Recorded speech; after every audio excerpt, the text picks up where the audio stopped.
Welcome back, family. This is your boy ED. For all you smart and intelligent folks out there, that just simply means Ed. Let me sit back a little bit. Today's topic is entitled, What Jobs Can You Get with a CAPM Certification? Again, what jobs can you get with a CAPM or CAPM certification? Now, I'll be unpacking what CAPM means, but you know what? I'm going to do it here now. So, CAPM means certificate association project manager, meaning that you translation is that you are associate project manager. Means you're certified to be a associate project manager. Now the question is well, what kind of jobs can I get with a CAPM certificate? Some of the things that when I went and got my CAPM, some of the jobs that I was able to get. First one of them was a project coordinator. So I want to stay here for a minute and say the importance of a project coordinator. So a project coordinator, family, is really important to a project manager and to the team collectively. It's one of those. It's one of those things where sometimes people want to skip the step of being a project coordinator and jump right into project being a project manager, but you learn so much. When I was a project coordinator, I got an opportunity to watch other project managers, how they lead meetings, how they deal with conflict, how they send out their meeting minutes, how they make sure they put certain controls in place to ensure that the team collectively are being successful, that they are winning, and knowing that they have building a relationship with the project managers. And I've seen some of the most exceptional, amazing project managers to some of the project managers you just say, well, how did this person get into the project management field?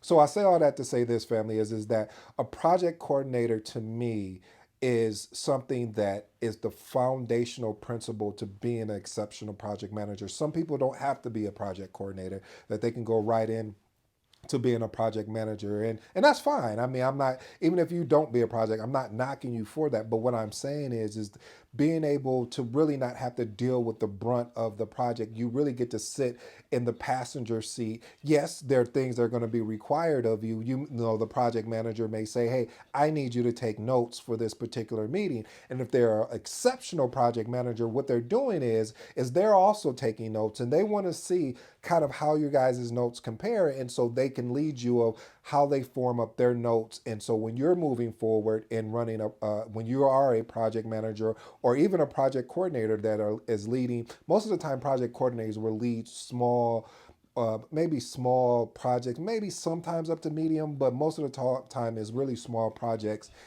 that have a quick turnaround time, but still fall into that it's unique, and the still falls in it's unique, and it has a beginning and end date because, as we know, that's a project. But I'll digress on that point. But yes, being a project coordinator is definitely a role that you would be able to get with the CAPM. Now, there are some caveats to that. You know, family, we keep it all the way one hundo here, and meaning that even though you may have the CAPM, there may be people or companies that may look at you and say, well, you have no type of project management experience. And that's another one of the videos that are coming, as far as I'm going to help especially beginner project managers, because they've done project management before, but they probably didn't realize it, and knowing how to frame it up in a way that is truthful and is a reflection of what they did in their day-to-day job. But anyway, enough about project coordinators.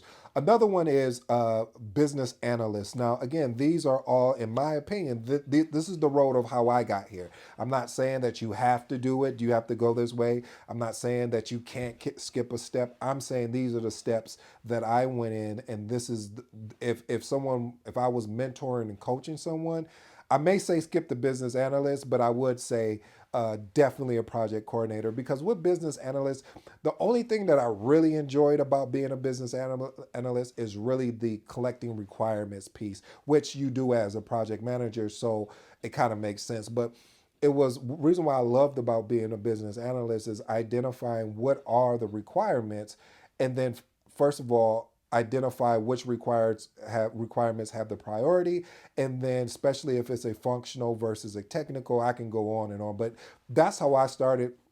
I started off as a business analyst, then went to senior business analyst, and then transitioned into being a project analyst, project coordinator, and then going into project manager. Now, with a CAPM, you also can get a project management role. See, all of this has to do with experience as well. Or here's one that people won't probably tell you is the fact that if you get with the right company and they love your attitude, and love what you're willing to do, and looking at your resume, they may make you a project manager with a CAPM certification and say, well, hey, we're going to just take a risk on this person, and we're going to put this person with an exceptional experienced project manager, and we're going to give them small to medium projects as they build up and grow and learn in the project management space, because there are companies out there that are willing to take the risk because they know that they have exceptional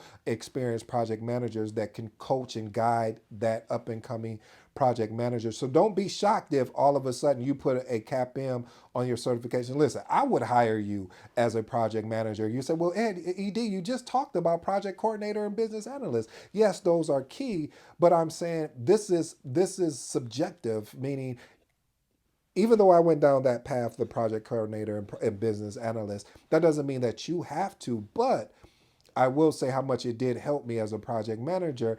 And if I were to hire you as a project manager, I would still make you take on those activities as a project coordinator and a business analyst, because I wouldn't put on too much on you too soon, because then you would want to give up as a project manager. And I've seen that done countless of times within the space of project management. That you get a new project manager comes in, and the handoff is horrendous. What do I mean by the handoff? Meaning saying, hey, oh, so you're a project manager, you got certifications? Here's the information. And you're like, wait a minute, I have questions, and just don't hand it. People are so quick to hand off information and just run because they're like, whoo, I don't have to deal with that now. Dealing with those stakeholders, or dealing with the requirements and anything else that comes with the whole project management gambit. So, family, I challenge you today, as I always do, to be exceptional project managers and to know that yes, you can get a project management job with a CAPM. What I advise for it, yes and no. I know I'm on the fence with it. I'll ask for your forgiveness now. But the reason why is because I really do believe being a project coordinator really gives you the foundational framework that you need to be a successful and exceptional project manager. So, family, today I dropped some really good heat today. I want to know. I have some questions for you. What are some topics you're looking to hear discussed on the Conscious Agility channel? What are some things that you need help with that has been troubling you as either intermediate, beginner, or experienced project manager? And what else? Oh yeah, we have some amazing services that are coming soon. We're going to have a resume writing service. We're going to have mentorship service.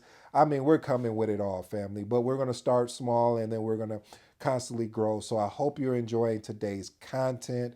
I hope this is something that answers the question of what people are really looking for. Because a lot of people, when you get the CAPM certification, this is just bonus footage for you, family. But when you get the CAPM certification, you are just so excited. I know when I got my CAPM, because let me tell you something, family. I don't know if you know this or not, but I failed the CAPM the first time I took it. Yep, I failed the CAPM. And failing the CAPM, I was distraught because I was like, wait a minute, how? I mean, I put in the hours, the time. All I did was, just study project management, the frameworks, because CAPM is really more of a around the definitions, around the principles, um, around the leadership. So it's really based around that, whereas the PMP is more situational questions and things of that nature. But the CAPM, again, like I said, if you have the opportunity to go and take it, go get those 32 credit hours so you can go and sit for this test and all the rest of the remaining requirements. But again, and I'm trying not to go into it to this video, that I'll go into it another video if you want to learn. But again, um, the CAPM is a good certification to have, along with looking for a project coordinator or business analyst. But don't be afraid to apply to those project management jobs, because in applying for those project management jobs, they may bring you on as a project manager, but really you may have the title as a project manager, but you may be doing a lot of project coordinator and business analyst jobs as you grow in your career. So I hope that helps someone today, family. It's just you and I here talking, where I'm sitting down. As you can see, again, execute, failure, and success. That's the story of my life. I hope it can be yours. It's a great thing to have. Until next time, I'm your boy AD. This has been another Conscious Agility Movement.